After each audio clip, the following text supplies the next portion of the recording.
Sajūtas tādas tiešām tādās gaidās esam visi. Es domāju, esam gan daudz trenējušies un arī šodien notrenējāmies tādu kārtīgu treniņu. Ļoti gribētos jau kāpt tiešām uz ledus un piedalīties īstajās spēlēs. Es domāju, tās pirmā spēle ar Zviedriju arī tas ir kaut kas tāds īpašs.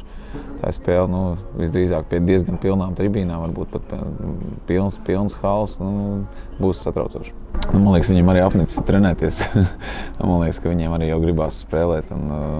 Es ceru, ka tā koncentrēšanās aug ar katru dienu, un es domāju, tā nopietnība arī ir manāma un tāds prasīgums pret sevi. Un šad tad kaut kas nesanāk treniņās, to var redzēt, ka čeļi rīktīgi izrāda emocijas, kas es domāju, ka ir gana labi tas.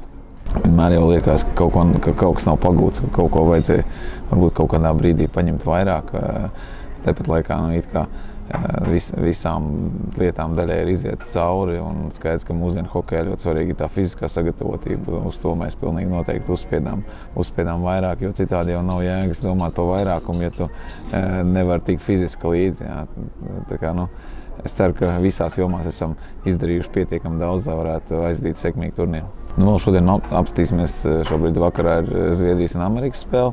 Nedaudz pavērosim to, bet principā daudzas tās lietas ir jau papētītas, kā spēlēt, kā Zviedri spēlē. Viņam diezgan interesants ir uzbrukums, varbūt aizsardzība nav tik spēcīga, teiksim, individuāli nav tāda uzbrukoša aizsardzība, varbūt tā kā ir bijis citus gadus, jā, bet ir viens principā aizsargs arī tāds, kas varētu ļoti palīdzēt uzbrukumam.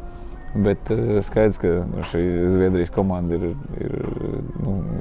cik negribētos teikt klase augstāk, bet viņi spēlējuši ļoti daudz spēles savā starpā, gan ar tiem pašiem amerikāņiem, krieviem un tā tālāk savā vecumā. Ļoti daudz ir nospēlēts, un mums tā būs pirmā pieredze principā ar A grupas augšgalu komandām. Jā, esam šogad tikai spēlējuši vienreiz ar Baltkrieviem.